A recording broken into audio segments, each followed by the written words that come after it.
Hi மே 10 டே 16 mini vlog பார்க்கலாம். காலையில் 5 பாதாம் சாப்பிட்டுட்டு பாப்பாவுக்கு பால் ஆற்றி கொடுத்தாச்சு. அப்புறம் ஹஸ்பண்டுக்கு ஒரு 1/2 ஹவருக்கு அப்புறம் பிளாக் டீ கொடுத்துட்டு நான் ஒரு 1/2 ஹவருக்கு அப்புறம் மில்க் டீ குடிச்சிட்டேன். அதுக்கப்புறம் காலையிலத்துக்கு அவங்களுக்கு சப்பாத்தியும் தக்காளி குழம்பு வச்சு கொடுத்தாச்சு. பாப்பாவுக்கு வந்து ராகி கூழ் தான் காலையிலத்துக்கு. நான் காலையிலத்துக்கு சப்பாத்தி நூடுல்ஸ் சாப்பிட்டேன். இதோட ரெசிபி லிங்க் வந்து டிஸ்கிரிப்ஷனில் கொடுக்குறேன் பாருங்கள். அப்புறம் டியூஷன் நடத்தி முடிச்சுட்டு சாம்பார் தான் வச்சுக்கலாம், மேரக்காய் சாம்பார்ன்ட்டு ஒரு பக்கம் சாப்பாடு வச்சுட்டு ஒரு பக்கம் சாம்பார் கூட்டி வச்சாச்சு. அது விசில் வர்றதுக்குள்ளே மேரக்காய் உரிச்சிடலான்னு மேரக்காய் உரிச்சு போட்டு அது வெந்ததுக்கப்புறம் தாளிச்சாச்சு. அப்புறம் குட்டு அழகி எங்களுக்கெல்லாம் முட்டை வேக வச்சுட்டு மதிய சாப்பாடு சாப்பிட்டுட்டோம். மதிய சாப்பாடு சாப்பிட்டதுக்கப்புறம் பாப்பா விளையாடுறதுனால வெளியெல்லாம் கண்டிப்பாக தினமும் ஒரு தடவையாவது கழுவி விட்டே ஆகணும்.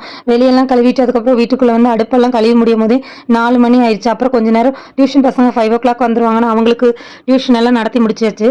நடத்தி முடிச்சுட்டு ஒரு 6 o'clock போல் வந்து டீ போட்டு அம்மா நானும் அக்காவும் குடித்தோம். அப்புறம் பாப்பா கூட டைம் ஸ்பெண்ட் பண்ணணும்ல, கொஞ்சம் நேரம் விளையாண்டா. அவள் ரொம்ப ஆக்டிவாக விளையாடிக்கிட்டே இருந்தா.